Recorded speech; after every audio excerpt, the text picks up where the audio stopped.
Muy buenas tardes, bienvenidos un día más a Cripto Negocios, bienvenidos al programa Cripto de referencia de la televisión española con todo el análisis, toda la actualidad y con los mejores expertos. Tenemos un día calentito en el mercado cripto, con Bitcoin que está muy cerca de cerrar su segundo mes en todo el año en negativo. Tenemos demandas por parte de la SEC, tenemos también al CEO de Coinbase que ya está asegurando que antes de la demanda que le interpuso la SEC le pidió que retirase el trading de todas las criptomonedas excepto Bitcoin. El último programa de esta temporada que va a dar mucho que hablar, pero hablando de personas, de personajes que da mucho que hablar, vamos a empezar hablando de Robert Kiyosaki, el famoso inversor que, ojo, vuelve a atacar a Estados Unidos, vuelve a atacar al dólar, vuelve a apoyar a los BRICS, también a la desdolarización y además vuelve a apostar por Bitcoin. Como les digo, el destacado inversor, el autor del libro Padre Rico, Padre Pobre, ha criticado duramente, en este caso un medio de comunicación, a The Wall Street Journal, expresando sus dudas en torno a la declaración de que la economía estadounidense se encuentra actualmente en un nivel sólido. Hay que decir que si nos fijamos en los datos, más o menos podemos estar de acuerdo. El Nasdaq ha subido un 13,50%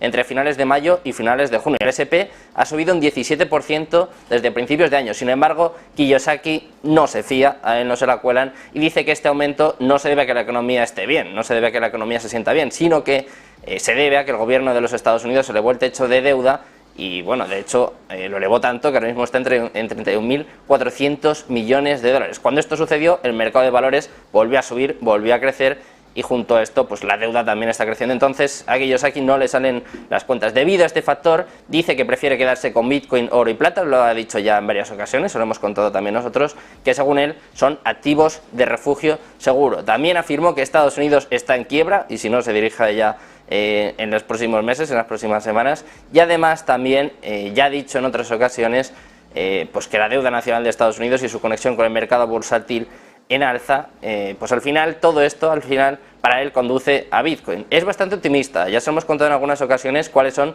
sus predicciones. Por ejemplo, piensa que este año va a llegar a 100.000 o 120.000 dólares, para 2025 apunta que va a llegar incluso a 500.000 dólares y, como les digo, en momentos de tanta incertidumbre, en momentos pues como el que está viviendo Estados Unidos, él apuesta por oro, por plata, pero sobre todo por Bitcoin. También apuesta y bastante por los BRICS. De hecho, él es de las personas que piensan que la próxima reunión que va a tener lugar en apenas 3 semanas, estamos ya a las puertas de la reunión de los BRICS, de la reunión de la alianza de los BRICS, piensa que se va a discutir la creación de una nueva moneda, también la expansión con muchos países, una lista de hasta 22 países que quieren entrar en este bloque, y él piensa que tan pronto como se lance esta moneda, denominada según el BRIC, va a ser aceptada prácticamente por 41 naciones alrededor de todo el mundo, lo que va a provocar que caiga el dólar estadounidense, que caiga más, porque ya en las últimas semanas está cayendo un poquito, y que billones de dólares regresen de los Estados Unidos, se larguen de Estados Unidos y que empiece de esta forma el proceso real de desdolarización. Muy duro Kiyosaki, como siempre, con Estados Unidos, con la deuda de Estados Unidos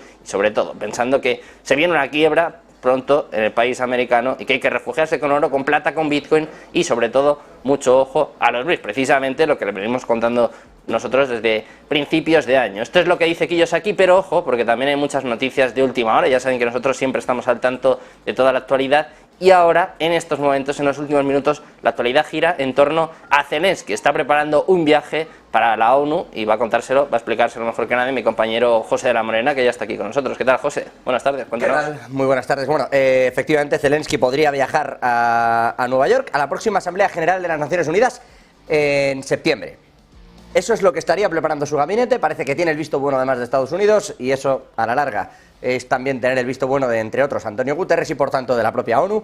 Podría intervenir en esa Asamblea General de la ONU, de la que es miembro Rusia también, recordemos, y en esa intervención presencial, que es como se está preparando de Zelensky en septiembre, al parecer va a abogar por el plan de paz de 10 puntos que tiene Ucrania. En todo caso, ya les adelanto que es un plan de difícil asunción por parte de Rusia.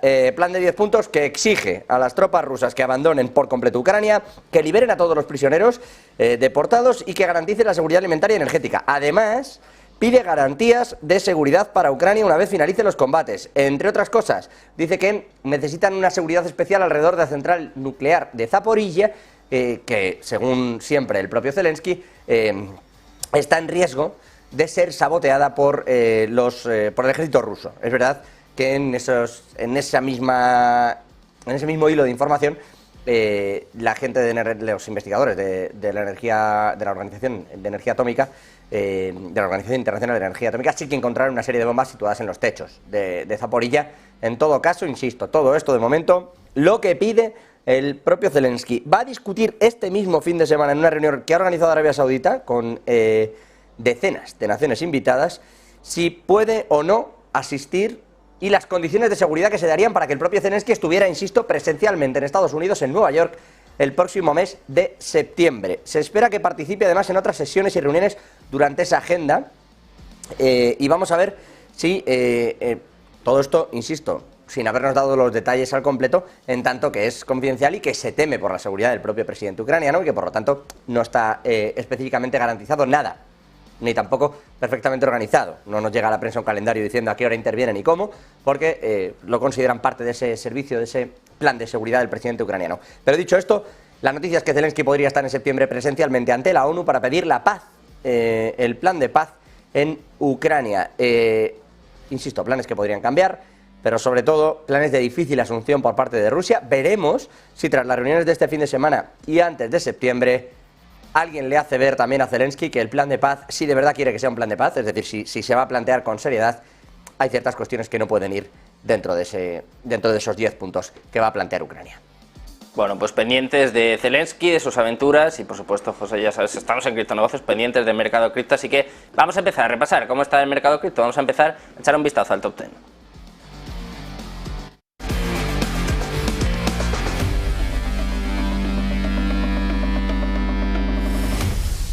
Empezamos a repasar cómo está el mercado y empezamos, por supuesto, echando un vistazo a Bitcoin, que viene con subidas en la última semana, viene en verde, en positivo, un 0,49% arriba en los últimos 7 días, pero empezando a perder, empezando a ceder terreno en las últimas 24 horas, se deja un 0,46% hasta los 29.231 dólares. Se lo decíamos al principio del programa, está cerca del segundo mes en lo que llevamos de año, 2 de 7, tampoco está nada mal, el segundo mes en negativo, el segundo mes con caídas de este 2023. En segundo lugar tenemos Ethereum, que también sube en la última semana un 0,72%, pero viene cayendo en las últimas 24 horas un 1,12% hasta los 1.856 dólares. Cuarto lugar para BNB, también subiendo en la última semana un 2,06% arriba y también cayendo en las últimas 24 horas, en este caso se deja un 0,52% hasta los 241 dólares. Quinto lugar para XRP, que ha perdido este puesto de privilegio, ha vuelto a ser adelantada por BNB, viene subiendo muy poquito, prácticamente plano en la última semana, sube un 0,06%, pero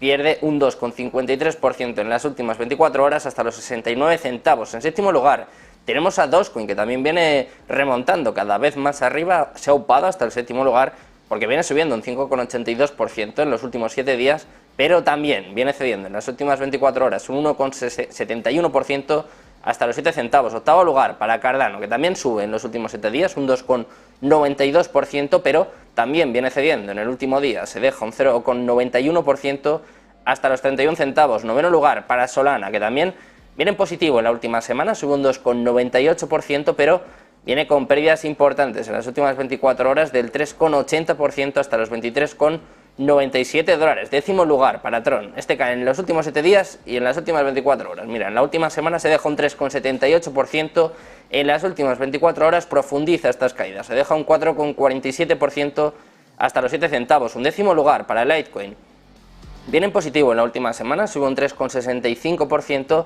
pero como ven está todo el top 10 bañado de rojo hoy, vienen cayendo todas, también Litecoin, que se deja un 2,80% hasta los 92 dólares, y cerramos el top 10 mirando a Polygon, a Matic, que se deja más de un 4% en los últimos 7 días y en las últimas 24 horas también viene negativo, cayendo un 2,50% hasta los 69 centavos. Así está el mercado cripto en estos momentos. Como ven, empieza la semana bañada de rojo, cierra el mes también, por ejemplo en el caso de Bitcoin, todo apunta a que va a cerrar en negativo, y vamos a contarles por qué. Hay muchas noticias importantes, muchas noticias de última hora que les contamos ya con nuestras Criptonews.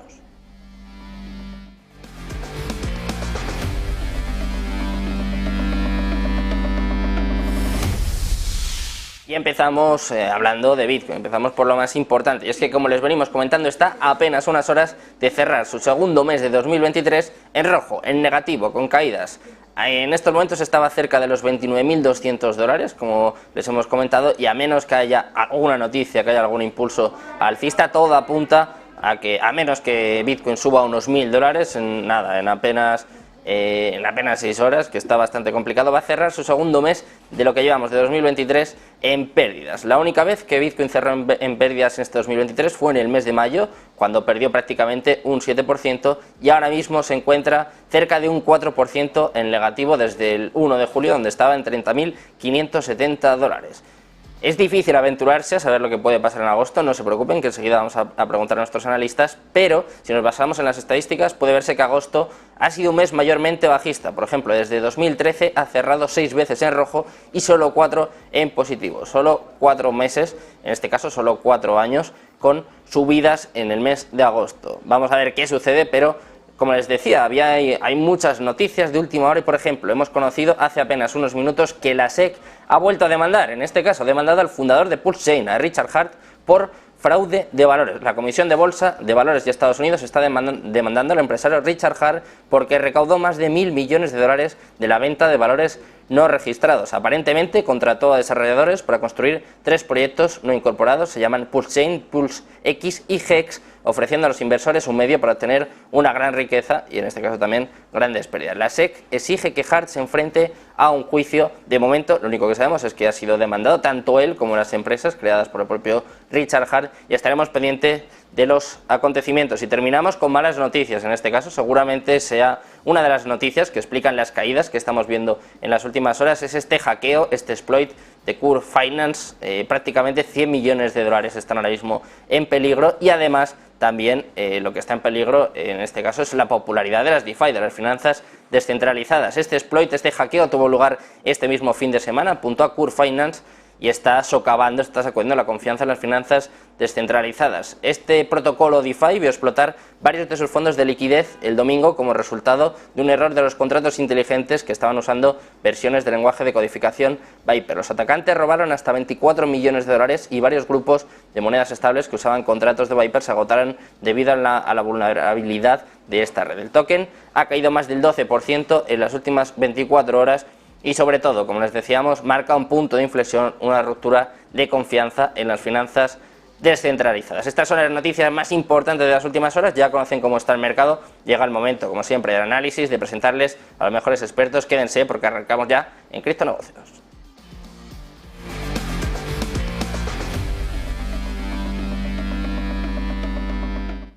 Empezamos con el análisis y lo hacemos de la mano de Carlos Lozano, fundador de Plan BTC. Llega el momento del análisis on-chain, de ver qué nos dicen las gráficas, las métricas, y lo vamos a hacer de la mano del gran Carlos. ¿Qué tal? Muy buenas tardes. ¿Qué tal, Sergio? Muy buenas tardes. Muy buenas, un placer tenerte por aquí después de un fin de semana movidito, como estábamos comentando, ¿no? Con malas noticias, sobre todo para las DeFi, para las finanzas descentralizadas, pero estábamos hablando de Bitcoin, que está a punto de cerrar su segundo mes de lo que llevamos de año en negativo, y quiero que nos cuentes un poquito qué está sucediendo en el interior, qué está sucediendo en la cadena en este caso de Bitcoin, qué está sucediendo en cuanto al envío de Bitcoin a los exchanges. Pues mira, Sergio, de hecho ya creo que de las primeras veces que vine por aquí, que estábamos en torno a los 30.000 dólares, comentaba que creo que es zona de máximos de todo el año, y zona de máximos puede ser 32.000, 33.000 dólares, nadie tiene una bola de cristal, pero bueno, vamos a acabar todo el análisis de hoy con una gráfica que nos va a arrojar bastante luz de cara al futuro. Respecto a lo que comentabas, en pantalla tenemos los envíos y retiradas netos de Bitcoin a los intercambios, y esta gráfica contempla una serie de intercambios bastante importantes, como podemos ver en pantalla. Es una muestra muy importante, diría yo. En este caso, todo lo que son barritas de color verde significa que ese día entraron más Bitcoin en los intercambios de los que salieron, y lo contrario, cuando tenemos barritas de color rojo, salieron más Bitcoin de los que entraron. Y aquí está el análisis de fondo que siempre comentamos que tenemos que hacer. Por ejemplo, cuando tuvimos la quiebra de FTX, que fue por toda esta zona de aquí, fíjate cómo vimos una gran salida de Bitcoin de los intercambios de la mano de esa desconfianza de todo el sector, los intercambios, ¿no? Porque FTX en el momento era una de las principales plataformas. Bien, pues fíjate cómo hemos generado varios impulsos claros, que serían estos tres. Bien. Bueno, pues cada vez que hemos visto envíos a los intercambios de una manera importante, digamos que rompen la dinámica anterior, han sido en zona de máximos de esta onda que estamos analizando. Por ejemplo, aquí tuvimos otro envío importante. En toda esta zona, cuando estábamos en el nivel de los 28.000 dólares, se enviaron una cantidad importante de bitcoins y sobre todo cuando estábamos en toda esta zonita de máximos en los 31.000 dólares, tuvimos dos envíos importantes, marcándonos toda la zona de máximos de esta onda que nos llevó de los 25 a los 30.000 dólares. Bien, pues recientemente, después de arrancar de los 25.000 dólares a los máximos anuales en los 31.860, el jueves de la semana pasada tuvimos la que fue el mayor envío de Bitcoin a los intercambios de los últimos 3 meses. Concretamente se enviaron unos 7.977 Bitcoins y esto a priori, decimos, bueno, lo comparamos con las muestras anteriores, tampoco nos dice mucho. Tenemos que indagar un poquito más. Es el análisis de fondo que tenemos que hacer en el análisis on-chain y yo quiero saber quién envió esos Bitcoin a los intercambios, si vinieron de la mano de instituciones, si vinieron de la mano del retail, y todo eso es lo que vamos a ver en la siguiente imagen. Fíjate que es bastante similar a la anterior, lo único que cambia son los colores, ¿verdad? Aquí nos marca las entradas y salidas de Bitcoin netas en los intercambios, y aquí ya nos marca esas entradas y salidas, pero separadas por bloques de cantidades en dólares. Es decir, si yo envío imagínate que envío una cantidad a Binance inferior a 10.000 dólares, pertenezco a todo este colorcito de color verde y evidentemente menos de 10.000 dólares lo asociamos al retail, ¿no? Al inversor minorista, podríamos decir. Si nos vamos al lado totalmente opuesto, a toda esta zona de color rojo, son envíos o retiradas por un valor en dólares mayor a 10 millones, lo cual evidentemente lo podemos asociar a las instituciones. Y lo que vamos a hacer precisamente es quitar todos los colores que no tengan que ver con las instituciones. Y fíjate que hemos comentado anteriormente que el jueves de la semana pasada se enviaron 7.977 Bitcoin a los intercambios, de los cuales 7.900 bitcoins vinieron de la mano de las instituciones, de esas ballenas, ¿no? Evidentemente hay una gran cantidad de ballenas o de instituciones que operan en el mercado OTC, pero también hay otras grandes ballenas que sí que tienen una cantidad de bitcoins importantes y utilizan los intercambios. Y fíjate, ahora si analizamos exclusivamente los envíos y retiradas de bitcoin a los intercambios por parte de las ballenas, que es lo que tenemos en pantalla, como en todas las zonas de máximos anteriores, sí que estas ballenas han realizado envíos importantes. Y este sería el primer envío desde la llegada a máximos anuales. Esto nos estaría confirmando una potencial zona de máximos. No podemos descartar alzas adicionales, pero esta es una primera señal de que quizá pues ya hemos visto todos los máximos de esta primera onda impulsiva. Evidentemente, ¿qué podemos sacar aquí en conclusión? Que cuando estamos cerca de zonas de mínimos, como en el movimiento correctivo que estamos ahora mismo, ¿verdad? Desde máximos anuales hasta los 28.800 dólares, no solemos ver estos picos. Estos picos se suelen dar en zona de máximos de un movimiento. Por lo tanto, va a ser interesante lo que suceda los siguientes días, porque si vemos algún que otro pico de estos, nos estará acabando de confirmar esta teoría que estamos sacando ahora. Pero no hay que perder de vista el largo plazo. Y en este caso lo que tenemos en pantalla es la cantidad de entrada y salida neta a los intercambios, que como comentamos anteriormente, contempla una gran cantidad de exchanges, como vemos en pantalla. La tendencia es claramente descendente. De hecho, hace poquito, concretamente el 26 de julio, vimos los mínimos, las tenencias mínimas en bitcoins en los intercambios desde hace muchos años, y este último movimiento impulsivo que vimos el jueves de la semana pasada simplemente ha sido una pausa en la dinámica bajista que llevaba de salida de Bitcoin a los intercambios. Este pequeño repunte que vemos aquí, que pertenece a esa entrada de Bitcoins a los intercambios de la mano de las instituciones, que tuvo lugar el jueves de la semana pasada. ¿Y qué quiere decir, Carlos? ¿Qué sucede cuando vemos envíos masivos de Bitcoin a los exchanges? ¿Es algo bueno? ¿Es algo malo? ¿Qué puede indicar más a corto plazo? ¿Que suba? ¿Que baje el precio? Explícanos un poquito. Claro, esto es tenemos que entender si Bitcoin está en un proceso alcista o en un proceso bajista. Si está en un proceso alcista, como es el caso, y vemos cómo se envían Bitcoin a los intercambios después de que el activo haya tenido un repunte importante, como es el caso porque estamos marcando que estos repuntes de envío de las instituciones de Bitcoin a los intercambios viene cuando ya el activo ha tenido prácticamente todo el desarrollo de una onda alcista, que sería esta. Aquí tenemos otros repuntes que también vienen en una zona de máximos de toda esta onda. Estos envíos, cuando son después de que el activo lleve subiendo ya varias semanas, nos indica que se está probablemente tomando beneficio. Y en este caso, como lo hemos separado por montos en dólares, nos está indicando que probablemente gran parte de estos envíos que se están tomando profits o incluso ejecutando pérdidas, vienen de parte de las instituciones. Por lo tanto, esto evidentemente no es alcista. Lo que se estima es que cuando se extraen Bitcoin de los intercambios es para llevarlos a la wallet y reducir la cantidad de oferta, en este caso, que se puede lanzar al mercado. dinero. Pero si tú envías Bitcoin a los intercambios, es con algún objetivo. Y si esto lo haces cuando el activo ya lleva un recorrido alcista considerable, es aquí la respuesta, ¿no? Que sería para probablemente recoger profits, y esto acaba generando presión bajista en el mercado. Pues vamos a ver qué sucede con este envío masivo de Bitcoin a los exchanges. Lo que sí que estamos viendo, Carlos, y que has comentado aquí en Criptonegocios en más de una ocasión, es que no está entrando dinero nuevo al mercado, ¿no? Yo creo que eso es un hecho. Estamos viendo también el volumen de negociación en mínimos de los últimos años, en mínimos históricos prácticamente.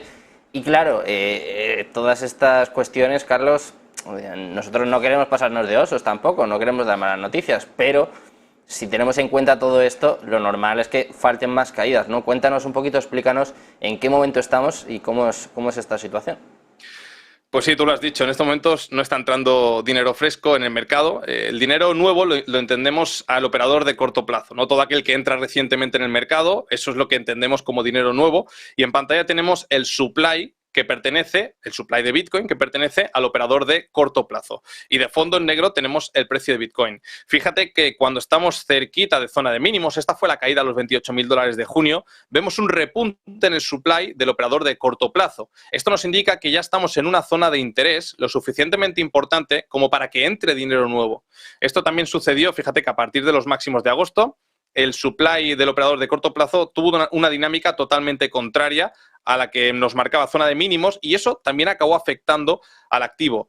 ¿Cuándo volvimos a tener un repunte importante de entrada de nuevo dinero? Cuando vimos los mínimos anuales después de la quiebra de FTX, y este repunte, que tampoco tiene que ver con la dinámica anterior, nos marca un inicio de una posible recuperación que se acaba confirmando con la salida de mínimos. Después, cuando llegamos a los 25.000, fíjate que más o menos por allá en los $23.000, después de haber retrocedido $2.500 desde los máximos de este movimiento, también vimos un repunte, una nueva entrada de dinero que nos estaba marcando un posible nuevo alza, ¿no? Igual que nos estaba marcando, mejor dicho, un posible punto de mínimos. De hecho, todo este movimiento correctivo se llevó a cabo un fin de semana. Fue viernes, el sábado, el domingo recuperó y nos dejó el gap en los 20.000, que ahora tenemos ahí pendiente de cerrar, ¿no?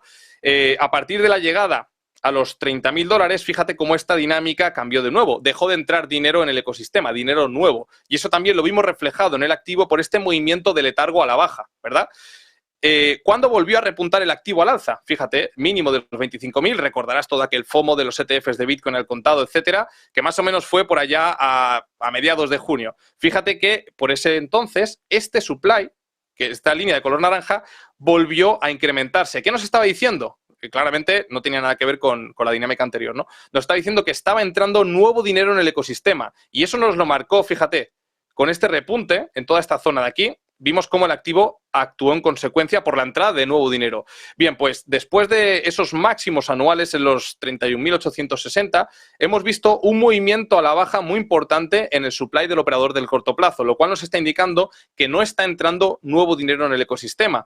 Y hasta que no veamos un repunte en esta línea de color naranja, que nos indica el supply total del operador de corto plazo, tenemos que estimar que Bitcoin va a seguir con un proceso de letargo, con sus alzas, sus bajas. No podemos descartar algún movimiento a los 30.000, a los 30.500, 31.000, pero no nos ha marcado zona de mínimos por la entrada de nuevo dinero. No estamos en un punto de interés lo suficientemente interesante como para que entre nuevo dinero y genere una alza sostenida, ¿no? Y esto si lo acompañamos de otro tipo de gráficas, como esta que tenemos en pantalla, que también nos habla un poquito del operador de corto plazo, concretamente de las pérdidas realizadas. Tú imagínate que estamos en un movimiento correctivo y de repente tú, como eres un nuevo incorporante dentro del ecosistema, ves cómo esto empieza a caer. Hostia, yo vendo en pérdidas, ¿no? Pues cuanto mayor sean tus ventas en pérdidas, mayores van a ser los valles rojos que vemos en pantalla.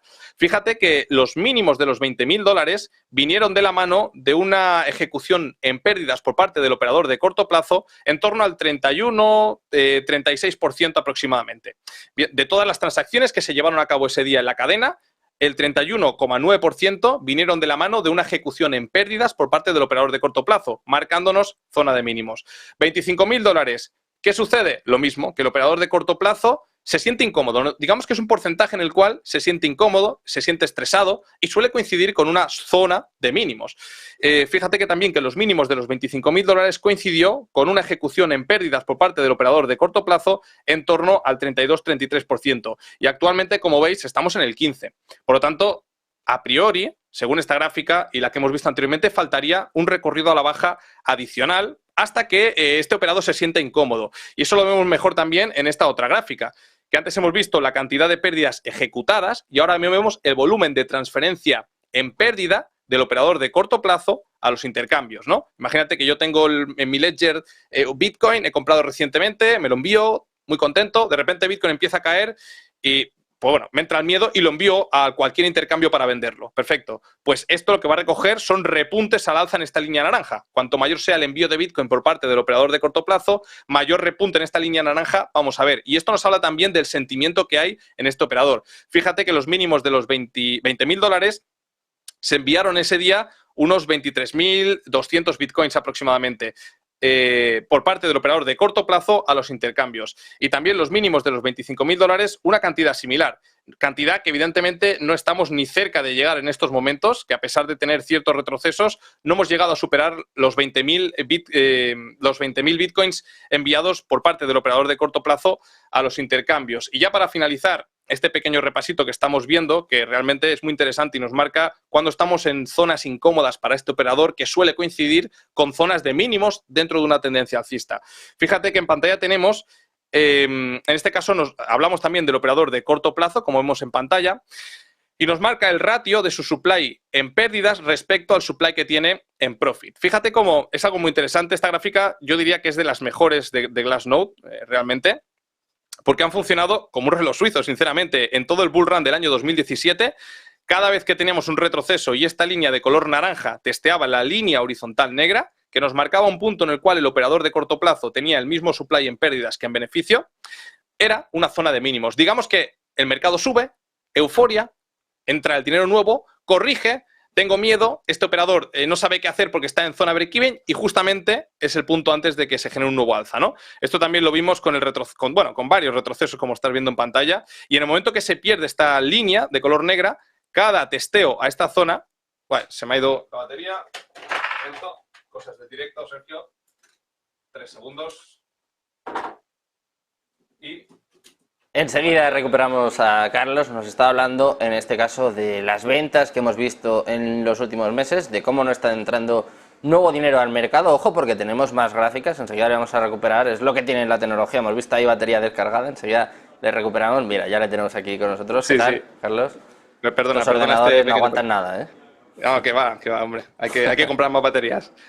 Bueno, acabamos esta gráfica que nos marca cuando el operador de corto plazo está en un punto de incomodidad, podríamos decir, que es cuando testea esta línea. Y así nos ceñimos más al corto plazo, a lo que ha sucedido en el retroceso que tuvimos a mediados de marzo. Fíjate cómo cuando esta línea naranja testea la línea de color negro, que es cuando el supply del operador de corto plazo tiene el mismo porcentaje en pérdidas que en beneficio, suele coincidir con zona de mínimos. Algo muy similar a lo que vimos también en el retroceso a los 20.000 y aún faltaría un ligero diferencial entre esta zona, lo cual nos estaría indicando todas las gráficas que hemos visto del operador de corto plazo hasta el momento actual que deben faltar, o que es posible, altamente probable, que falten mayores retrocesos en Bitcoin de los que hemos visto hasta el momento actual. Despedirnos, Carlos, para que no todo sea negativo, siga habiendo holders, siga habiendo gente que confía en Bitcoin y sobre todo estamos en máximos históricos de la gente que holdea, que mantiene más de 14,5 Bitcoin. Cuéntanos un poquito, enséñanos esta estadística y sobre todo por qué este punto. No sé si es algo casual o si tiene alguna importancia. Claro, aquí estamos hablando de la gente que hace buy and hold. Digamos que holdea Bitcoin, se olvida, piensa en largo plazo. Esto es positivo, evidentemente, de cara al largo plazo. Antes estábamos hablando del corto plazo, de esa zona de mínimos anuales, de posibles zonas de rebote, y ahora estamos hablando ya de cara a los siguientes años en Bitcoin, que lo que interesa es que la adopción siga avanzando y que el activo siga llevando a manos de holders, porque al final somos los que acabamos o intentamos no vender cuando estamos en mínimos, mejor dicho, ¿verdad? Fíjate que la siguiente gráfica nos marca qué supply tiene este holder. Y en estos momentos estamos en unos máximos históricos en tenencias con más de 14,5 millones de bitcoins que pertenecen al holder. Y de hecho, a pesar de estos movimientos alcistas que hemos visto, el holder no ha decidido vender. Y esto es una dinámica rara, podríamos decir diferente, a la que ya sí que tomó en la salida de mínimos de ciclo anterior, cuando el activo sí que es cierto que se revalorizó un 300% y el holder redujo sus tenencias de una manera considerable hasta que el activo empezó a corregir. Y esto, si nos vamos ya de cara a lo que está sucediendo en el corto plazo, tenemos esta gráfica que nos muestra el cambio de posición neta en el holder respecto a hace 30 días. Es decir, si hace 30 días el holder tenía más o menos tenencias que en estos momentos, y como estáis viendo en pantalla, tenemos una tendencia acumulativa respecto a los últimos 30 días que se está agresivizando. Por lo tanto, podríamos decir que el holder le está dando igual la recesión, le está dando igual los tipos de interés, le está dando igual la inflación, sigue acumulando y esto es muy positivo de cara al largo plazo. Y antes de irme, Sergio, que ya sé que hoy despedís temporada, me gustaría comentarte esta gráfica que hemos comentado en tantas otras ocasiones en esta sección, y lo que compara es a Bitcoin respecto a sus ciclos de halving anteriores. Es decir, de halving a halving secciona todo el recorrido de precio de Bitcoin y nos lo compara aquí. El recorrido en verde es el ciclo actual, el azul el ciclo anterior y en rojo el ciclo del año 2015. Fíjate cómo en todos los ciclos anteriores ya estaríamos en una... Bueno, ya hace tiempo que estamos, lo que pasa que ahora ya pues lo podemos decir con mayor fiabilidad. Estaríamos en una zona en la que se han visto los máximos después de toda la salida de mínimos. Ya se vio en el ciclo anterior, ya habíamos visto ese movimiento de repunte, y también en el del año 2015. Por lo tanto, ¿qué nos depararía ahora? Fíjate que estamos en el mes de julio, ¿verdad? Nos depararía probablemente un mercado lateral, un mercado de letargo hasta prácticamente finales de este año. Podríamos estar en un mercado lateral bajista, hoy ligeramente lateral alcista, pero esos movimientos de 50.000 o 60.000 dólares para finales de este año, bajo mi punto de vista, quedan descartados hasta el siguiente halving. Bueno, pues vamos a ver qué sucede. Todavía queda bastante para el próximo halving, pero como vemos las gráficas, pues de momento no nos hacen ser demasiado optimistas. Contábamos también además que el mes de agosto suele ser bastante bajista, así que nadie se preocupe, que aunque sea el último programa de la temporada, en septiembre vamos a volver, vamos a actualizar y vamos a contar pues qué está sucediendo y sobre todo qué puede pasar después del verano. Muchas gracias, Carlos, por estar por aquí, por todos tus análisis durante toda esta temporada, y te esperamos en septiembre aquí al pie del cañón. Muchas gracias. Gracias a ti, Sergio, por todas las invitaciones y por los buenos programas que hacéis. Un fuertísimo abrazo y felices vacaciones. Un placer, un abrazo. Pues nada, nosotros nos vamos, pero no se preocupen, todavía no termina el programa. Vamos con unos breves anuncios y enseguida volvemos con el mejor análisis. Enseguida, además, repasamos toda la actualidad, las últimas demandas de la SEC, también lo que les comentábamos, que Bitcoin va a cerrar su segundo mes de lo que llevamos de año en negativo aquí en Criptonegocios. Unos anuncios y volvemos.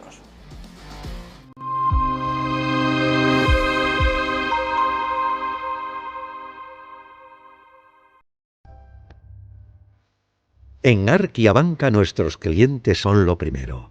Por eso les ofrecemos soluciones de inversión personalizadas y adaptadas a su perfil de riesgo.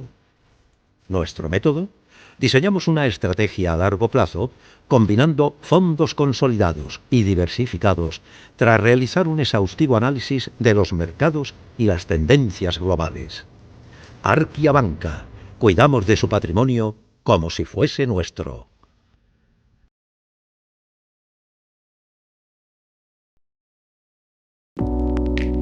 Creemos que la sociedad actual necesita más arte y más color. Le da a la gente la oportunidad de asimilar diferentes perspectivas. Es realmente un placer pintar este cuadro, porque es una hermosa imagen para comenzar.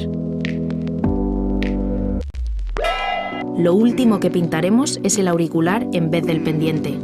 Using a classic and merging it with modern. This is very provoking.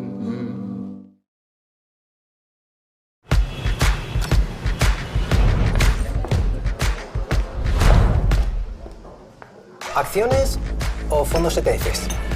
Estoy hablando con mi agente de bolsa. ¿Con tu agente de bolsa? Pero eso hoy en día se puede invertir más fácilmente. ¿Ah, sí? ¿Y cómo? Tu hijo tiene razón.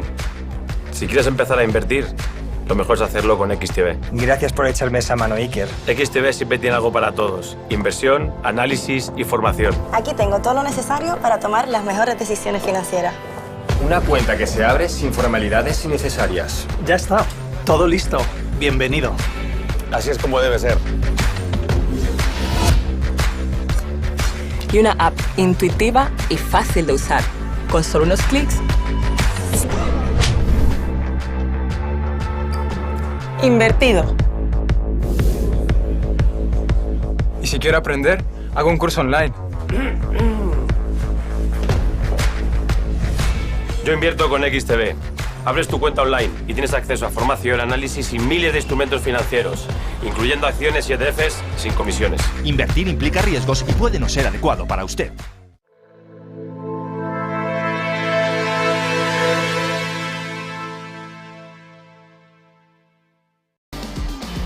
Muy buenas tardes, ya estamos de vuelta en Criptonegocios, de vuelta en Negocios Televisión. Volvemos, seguimos con el mejor análisis, repasando toda la actualidad y sobre todo este cierre de mes para Bitcoin, que como les decimos va a ser el segundo en negativo en lo que llevamos de año, y vamos a analizar todas estas cuestiones de la mano de uno de los mejores expertos del país. Ya tenemos con nosotros a Miguel Ángel González, fundador de Bitcoin al Día. ¿Qué tal, Miguel? Muy buenas. Hola, buenas tardes. Un placer estar aquí con vosotros en el último programa antes de las vacaciones. Un placer tenerte por aquí en este cierre de temporada, Miguel, y si te parece, vamos a empezar con la noticia más importante de lo que llevamos de día. Ha sorprendido prácticamente a todo el mundo. El CEO de Coinbase, Brian Armstrong, ha concedido una entrevista a Financial Times en la que ha dicho que antes de que la SEC interpusiera una demanda contra su empresa, le pidió detener el trading, el comercio de todas las criptomonedas, excepto Bitcoin. Antes de entrar en más cuestiones, quiero saber un poquito cuál es tu opinión, tu valoración de esta noticia, de esto que hay que decir que bueno, lo ha firmado, lo ha anunciado el propio CEO de Coinbase. Es un poco extraño que la noticia salga ahora, es como un poco, no sé, como un poco vengativo, ¿no? Que ahora mismo comente esto Brian Armstrong, pero no me extraña, o sea, esa es la postura que ha mantenido la SEC durante todos estos últimos meses.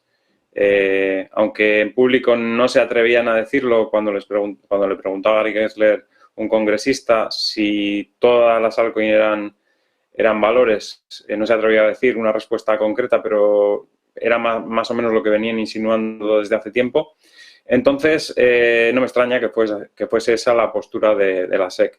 Al final, lo que estamos viendo aquí es que la SEC está tratando, o por lo menos desde mi punto de vista, está tratando de proteger al sector bancario de Estados Unidos, o sea que trabaja para ellos en lugar de intentar proteger a los inversores, pero sí que es verdad que los inversores también es verdad que están desprotegidos si no se regulan las altcoins como valores, o sea que en realidad el fondo, o sea lo que reclama la SEC de que las altcoins sean tratadas como valores, desde mi punto de vista debería ser así, pero no debería ser para impedir que esas empresas o esos tokens no coticen, sino para, digamos, de alguna manera regularlo y poder proteger a los inversores. Pero tienes que dar una alternativa. Lo que no puedes decir es que prohíbes que se negocien todas las altcoins y entonces esos proyectos ¿qué hacen? Porque de alguna manera esos proyectos tienen que funcionar, o sea, tienen que emitir tokens para financiarse, etcétera. Está bien que los regules como valores, a mí no me parece mal, porque eso acabaría por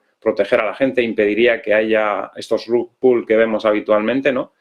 Pero tienes que dar digamos, una guía para que todas esas empresas que quieran salir en este nuevo ecosistema, que al final es un ecosistema que trata de hacer lo que hacen hasta ahora los bancos, pero de una forma un poco más descentralizada y un poco más basados en la blockchain, digamos, pero que haya un camino a seguir, ¿no? Para que estas empresas puedan registrarse como valores y que las empresas que los quieran negociar, como Coinbase o como Binance o como Kraken, pues puedan negociarlos, ¿no? El problema viene cuando tú prohíbes una cosa y no das una alternativa para que esos valores se negocien, porque las acciones de las empresas también son valores y nadie les prohíbe que coticen en la bolsa, ¿no? O sea, debe haber una bolsa de criptomonedas donde se puedan negociar. Y si Coinbase cumple con las condiciones o si Binance cumple con las condiciones, pues debería poderse negociar esos valores ahí, ¿no? Pero sí que es verdad que se requiere que al final el mercado esté regulado de alguna manera. Y el fondo, ya digo, el fondo desde mi punto de vista está bien, porque si al final dices que las altcoins son valores, pues por lo menos tienes algo a lo que agarrarte, ¿no? A lo que atenerte para regularlas un poco y para que haya un poquito más de claridad y no pueda venir cualquiera emitiendo un token y sacándose todo el dinero de los inversores, pero tienes que poner unas normas claras de qué es lo que tienen que hacer esas empresas para poder seguir adelante con su innovación, ¿no? Bien, estás explicando, Miguel, una de las conclusiones que podemos extraer de esta noticia, que como tú decías también más o menos podemos intuir, es que para la SEC la postura está clara, ¿no? Todo menos Bitcoin, todas las criptomonedas menos Bitcoin son valores. Yo creo que eso ya está claro. Como tú decías, el propio Gary Gensler no fue capaz de resolver esta cuestión cuando le preguntaron en el Congreso, pero más o menos queda claro. Pero entonces, claro, a raíz de esto surgen más preguntas, porque como hemos comentado aquí en muchas ocasiones, Miguel, si de verdad piensa esto, entonces, ¿por qué no han aprobado un ETF de Bitcoin al contado hasta ahora, no? Si Bitcoin no es un valor, ¿qué problema hay? Igual que hay ETFs de otras cosas, ¿no? O sea, de alguna forma se puede decir que se está arrinconando un poco. Todo apunta a que, teniendo este planteamiento, tendrá que aprobar un ETF de Bitcoin este año, ¿no? Sí, bueno, la excusa para no aprobar el ETF de Bitcoin al final era la volatilidad del activo y simplemente con haber aprobado un ETF de futuros ya está, digamos, contradiciéndose, o sea, no se necesita ya más, ¿no? Eso ya es una contradicción. El problema al final es que la SEC lo que ve es que solamente se puede negociar valores a través de una bolsa establecida, es decir, la bolsa de Chicago, la bolsa de Nueva York o lo que sea, ¿no? Ese es el punto de vista de la SEC. Entonces, como los futuros de Bitcoin están en la bolsa de Chicago, por eso aprueba los ETFs de futuros de Bitcoin. Y como Bitcoin al contado no está cotizando en la bolsa de Chicago, porque está cotizando en Coinbase, en Binance, en Kraken, en Bitfinex, pues por ese motivo no aprueba el ETF de Bitcoin. Pero pone la excusa de la volatilidad, pero la misma volatilidad va a haber en el mercado de futuros de Chicago de Bitcoin que en el mercado a contado de Binance o de Coinbase.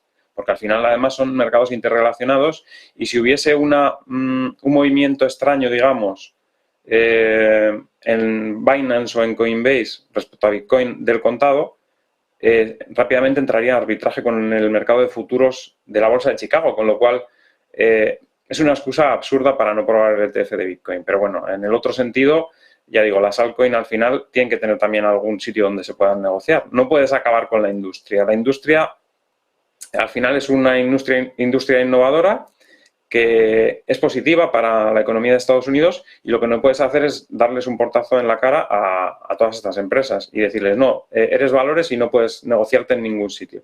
Tendrás que poner unas normas, no sé si las tendrán que poner los políticos o quién tendrá que poner, para que esas altcoins, aun siendo valores, puedan negociarse en algún sitio.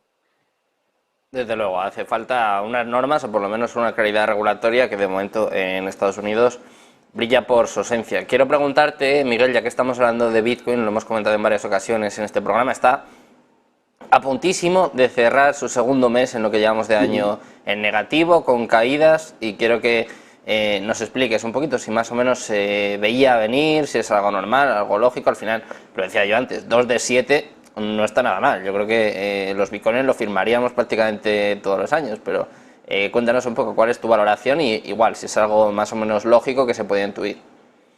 Sí, más o menos es normal porque venimos de una subida muy fuerte provocada por el ETF, por la presentación de la solicitud del ETF de BlackRock, y era normal que en las últimas jornadas pues estuviésemos un poquito correctivos, ¿no? Ya lo veníamos comentando además en vídeos anteriores que veíamos una caída hacia la zona de los 29.040, pero vamos, que no lo veo nada extraño, nada peligroso. Creo que esta zona es una zona en la que se está empezando a consolidar para volver a arrancar enseguida.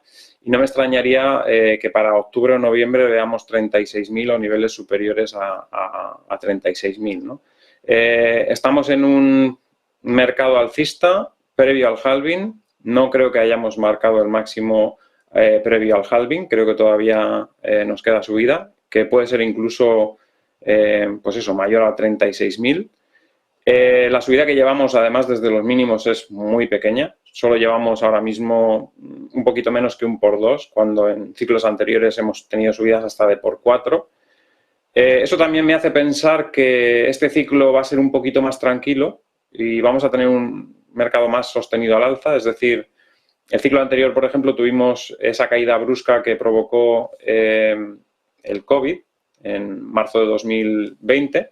Y en este ciclo, pues, vamos como más pausados y vamos a mantener una subida más constante en el tiempo, sin tantos altibajos como ocurrió en esa ocasión.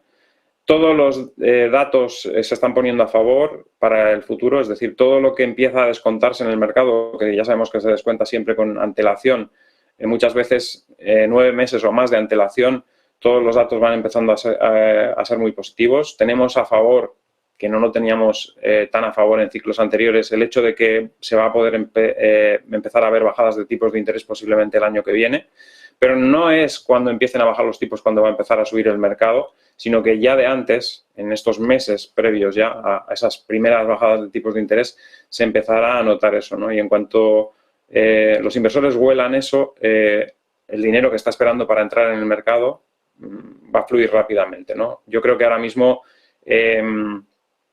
los institucionales están a punto de entrar al mercado. Creo que están esperando la regulación en Europa, por lo menos.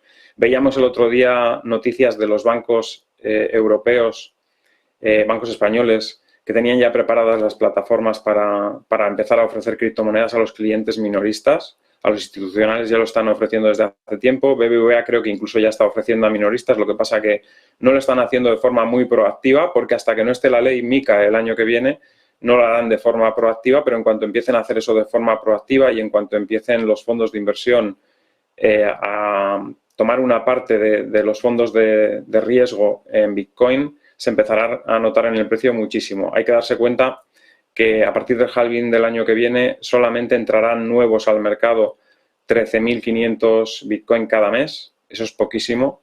13.500 Bitcoin ni siquiera mueven el mercado. La compra de MicroStrategy, que la primera compra fuerte, que fueron creo que unos 30.000 Bitcoin o unos 50.000, no recuerdo exactamente la cantidad, pero fue una cantidad muy importante, se hicieron en 3 días o 4 sin mover el precio, con lo cual si 30.000 Bitcoins en el año 2017 o 2018, que no recuerdo exactamente cuándo fue la compra de MicroStrategy, o sea, hace años, en aquel momento el mercado los absorbió sin ningún problema y sin mover el precio, los 13.500 que se generen al mes con la minería después del halving, evidentemente es una cantidad muy pequeña que va a hacer que a nada que la demanda presione un poco los precios van a subir con mucha facilidad el año que viene, ¿no? Y este año creo que también de aquí a octubre, noviembre, vamos a tener una subida bastante importante. En cuanto salgamos de esta zona en la que estamos consolidando, creo que el mercado va a ir bien, y el hecho de que haya un mes bajista no tiene mucha importancia. También hace 2 meses también hubo un mes bajista y el mes siguiente, como vimos, pues fue muy alcista, ¿no? Yo creo que el mercado está positivo. Hay cosas muy, muy positivas que todavía nos han descontado. El ETF de BlackRock sí que está descontado, eso sí que está descontado, por supuesto, pero todo lo que nos viene ahora encima con inversores institucionales, bancos entrando, etcétera, hay que darse cuenta que en Europa viene el año que viene con MiCA y Estados Unidos, que va detrás, es posible que venga el año 2025. Es decir, tenemos por delante un par de años muy, muy interesantes para Bitcoin. Y hablando del próximo mes, Miguel, estábamos hablando al principio del programa un poco el balance del mes de agosto. De momento gana el apartado bajista, 6-4, 6 meses ha caído Bitcoin, en 4 ha subido. Sé que es difícil pronosticar y más pues con todas las noticias que hay en este mundo, pero ¿qué crees que puede suceder en agosto? Yo, por la estructura que veo en el gráfico diario, creo que ya hemos tocado los mínimos, es decir, de esta corrección, de la caída que hemos tenido desde 31.500 hasta 29.000. Yo creo que esta es la zona de mínimos, la que estamos estos días. Que el mercado está amagando con subir, de momento no lo ha conseguido porque creo que hay un poquito de miedo a una posible corrección en las bolsas. Pero si esa corrección no se produce, las bolsas empiezan a lateralizar un poquito en agosto, que suele ser lo normal, porque es un mes que los inversores pues están un poco ahí menos activos en los mercados, ¿no? No es que se vayan de vacaciones los inversores, al final siempre estás ahí y si hay noticias importantes se van a mover, ¿no? Pero siempre hay menos volumen, no hay tantos traders activos en agosto, entonces es un mes un poco más tranquilo. Y si eso es así, yo creo que Bitcoin podría tener un buen mes, podría empezar a desmarcarse un poquito de las bolsas, pensando en eso, en que ahora en el corto plazo están con un poquito de miedo a una posible corrección en las bolsas, pero que si las bolsas entran en un movimiento lateral que suple a una corrección en precios, pues eso puede hacer que este miedo que haya a salir al alza, que se está notando estos últimos días con esos amagos, pues desaparezca, ¿no? Y vayamos poco a poco otra vez hacia la zona de 30.080, 30.100. Incluso no descartaría que este mes pudiésemos terminar en la zona de 31.000 tranquilamente. Y luego, pues bueno, a partir de ahí, a partir de agosto, pues septiembre seguramente sería un mes de preparación para el ataque de esos 31.500, que es el máximo que nos ha dejado ahí. Y una vez que se prepare en septiembre para ese ataque, creo que romperá ese nivel en octubre y ahí es donde marcaremos un nuevo máximo en el año, que yo creo que podría ser 36.000, 36.200, incluso podría llegar a ser más porque ya estamos entrando en unos niveles en los que el precio empezaría ya a provocar cierto FOMO. Hasta aquí no ha habido mucho FOMO, hasta aquí el mercado se ha mantenido más o menos sosegado, tranquilo, los inversores tampoco han tenido muchas prisas, pero si empezamos a ver ya niveles de 36.000, empezará a entrar el FOMO, las instituciones tampoco quieren quedarse fuera, no quieren estar pagando precios más altos y pueden comprarlo más baratos, entonces yo creo que empezarán a tener más prisa por comprar y las prisas son los que hacen subir los precios. Cada vez estamos más cerca también, Miguel, del halving, así que todo lo que queda es positivo. Hablabas de FOMO, Miguel, y quiero preguntarte por más proyectos. Vamos a salirnos un poco de Bitcoin. Ha habido uno, de hecho, que está generando mucho lío, sobre todo en las últimas horas. Es este proyecto VAL. Es una meme coin. Se ha creado en la capa 2 de Coinbase y han empezado a salir rumores en torno a que Brian Armstrong, que el CEO de Coinbase, estaba detrás de este proyecto. Ha llegado a subir hasta un 30.000% y luego se ha desplomado. Hablabas al principio de esta intervención, Miguel, sobre los rug pulls. Cuéntanos un poquito qué ha pasado aquí, sobre todo cuál es tu valoración. ¿Es una estafa, un rug pull de manual o qué está pasando aquí? Sí, supongo yo que, bueno, al final estas cosas son 4 listos que sacan una moneda, empiezan a sacar comentarios por internet, al final se acaba haciendo viral algún comentario, pues por ejemplo del estilo que has comentado, ¿no? De que Brian Armstrong está detrás del token, etcétera, y pega esa subida. Ellos mismos seguramente compran al principio un poco para que la gente le entre FOMO y luego son los que venden, ¿no? O sea, y esto es lo que precisamente estaba comentando al principio yo, que se tiene que tratar de evitar, y esto es lo que debería regularse realmente, ¿no? Porque no puedes prohibir todo el mercado porque haya este tipo de meme coins, ¿no? Tienes que regularlo para que este tipo de meme coins no puedan hacer esto y no pueda haber 4 listos que se aprovechen de los incautos del mercado, ¿no? Y como las redes sociales hoy en día, pues las cosas se divulgan tan rápidamente, pues ya digo, en cuanto empiezan a sacar algún comentario y la gente se lo empieza a creer, se empieza a hacer viral y hacen estos movimientos, ¿no? Esto es igual que los grupos estos de Pump and Dump, que es igual, ¿no? Son 4 listos que cogen una moneda muy poco líquida, hacen un grupo en el que te dicen que van a pumpear esa moneda y luego son ellos los primeros que venden en cuanto la moneda sube, en cuanto dicen qué moneda es y, bueno, son al final, no sé si estafas o no sé cómo llamarlo, pero, bueno, son gente que se aprovecha de gente incauta del mercado y por eso, bueno, lo único que podemos recomendar es que la gente se eduque, ¿no? Para que no caiga en este tipo de estafas, ¿no? Quizás alguno que gana dice, no, pues yo he ganado no sé cuánto. Bueno, has tenido suerte igual, pero ten en cuenta que si tú has ganado es porque 100 han perdido para que tú ganes. Entonces, bueno, no es nada de lo que estar orgulloso de ganar en este tipo de monedas. Totalmente de acuerdo contigo. Estabas hablando también, Miguel, de incautos y de FOMO y quiero preguntarte, pues por el proyecto que está siendo protagonista en las últimas semanas, quiero preguntarte también tu opinión acerca de Worldcoin, este proyecto que, bueno, ya hemos explicado aquí varias veces en qué consiste, hemos tenido incluso a su representante en Europa con una entrevista que hicimos la semana pasada y quiero saber tu valoración porque la gente está como loca, hay colas interminables para que te escaneen el iris, ha sido listado en los principales exchanges del mundo. ¿Qué opinas tú de esto? Porque hay muchas críticas, pero también hay gente que dice pues que bueno, que hay grandes empresas detrás y que puede ser incluso bueno para la industria. No sé en qué punto estás tú. A ver, yo desde luego no vendería el escáner de mi cara ni de mi iris, eso está claro. O sea, el día que salía el Launchpad, esto lo comentamos en Binance, y sí, el Launchpad bien, tú te puedes aprovechar de la moneda si sube y tal, pero eso es especulación y inversión, o como lo quieras llamar. Bueno, especulación más que inversión en realidad. Pero aparte está a qué se dedica la empresa. Y lo que se dedica la empresa, evidentemente, pues a mí no me hace mucha gracia, ¿no? Que quieran controlar a todo el mundo. Estás vendiendo unos datos muy personales, únicos, que te pueden identificar y que en el futuro te puede salir caro. Estás vendiendo tus datos por un precio muy pequeño. Yo no lo haría. Esto lo único que hace es facilitar el control de las personas. Es justo lo contrario de lo que estamos hablando cuando hablamos de Bitcoin y un dinero libre que no te... Justo lo contrario de las CBDC, por ejemplo, ¿no? O sea, las CBDC, bueno, justo lo contrario no, quería decir, justo las CBDC son algo parecido a lo que nos está llevando esta moneda Worldcoin o lo que nos quiere llevar esta moneda Worldcoin, o sea, el control, ¿no? Y si vendemos el control por esa pequeña cantidad de dinero que pueden llegar a ser $60, pues no me parece que sea un proyecto O sea, el proyecto puede tener futuro, no digo que no, porque se van a negociar ese tipo de datos en el futuro, pero no sería un proyecto en el que yo le vendería mis datos personales. No les dejaría que me escaneen mi iris. O sea, yo no haría colas, ni mucho menos, para darles mis datos, a menos que fuese una persona que no tengo nada que perder porque voy a morirme pronto o lo que sea. Pero es una persona joven, vender así tus datos que luego puedan ser recopilados por cualquier otra empresa en la red y que acaben siendo parte de algún fichero en el que luego te puedan poner problemas en el futuro para consumir ciertos productos o lo que sea, pues no lo veo muy bien, vamos.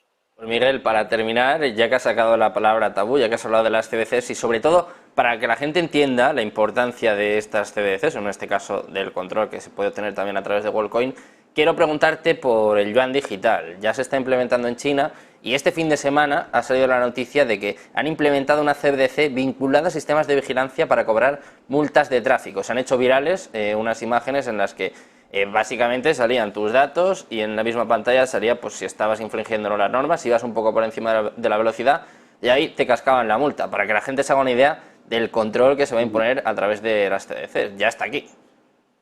Sí, por eso es peligroso lo que hablábamos antes de WorldCoin. Y claro, yo he visto un vídeo también, aparte del que comentas tú, de una persona que cogía con el escáner de sus ojos, o sea, lo mismo que está haciendo WorldCoin, de una máquina expendedora cogía un producto y solamente se le abría la máquina expendedora si tenía los puntos suficientes de buena conducta.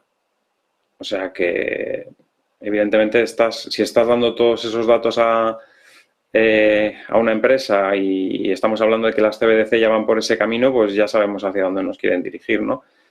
Si no tienes los puntos suficientes porque te has pasado de, como decías, de la velocidad en un radar o lo que sea, pues igual no puedes ni siquiera consumir en esa máquina expendedora, ¿no? Porque te rechaza te lee el iris, sabe que eres tú y dice, no, porque tenías que tener 300 puntos y tienes 298 porque te han quitado puntos por haberte saltado un semáforo en rojo o yo qué sé, ¿no? Entonces, ese es el control al que vamos.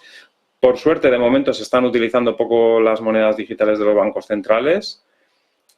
Por suerte, hay políticos, por ejemplo, en Estados Unidos, que en su campaña electoral están diciendo que si salen elegidos van a prohibir que se emita una moneda digital de los bancos centrales que controle a la gente. Van a establecer leyes que garanticen la libertad del dinero. Y bueno, vamos a ver cómo queda al final el mapa mundial. Algunos países serán más restrictivos que otros, pero hay una lucha en ese sentido, ¿no? Por lo menos en Estados Unidos ahí se ve la lucha. En China, evidentemente, parece que no hay lucha, que las personas de a pie en China pues asumen lo que el gobierno les está imponiendo y, bueno, habrá diferentes países en ese sentido también en el futuro. Pues nada, bienvenidos a Gran Hermano, a Black Mirror, porque como venimos avisando durante mucho tiempo en Negocios de Televisión y en concreto en Criptonegocios, pues esto ya está aquí. Muchísimas gracias, Miguel, por acompañarnos durante toda esta temporada, por tus análisis, tus opiniones. Es un placer enorme tenerte por aquí en el programa y te esperamos en septiembre en la vuelta. Muchísimas gracias. Un placer, Miguel. Gracias a vosotros. Nos vemos en septiembre. Buenas vacaciones. Un abrazo. Pues nada, nosotros lo dejamos aquí, nos despedimos ya, les deseamos a todos unas felices vacaciones y sobre todo que sigan enganchados a Negocios Televisión, a la programación de Negocios Televisión, porque seguiremos trayendo el mejor contenido. Muchas gracias, buenas tardes y buenos profits.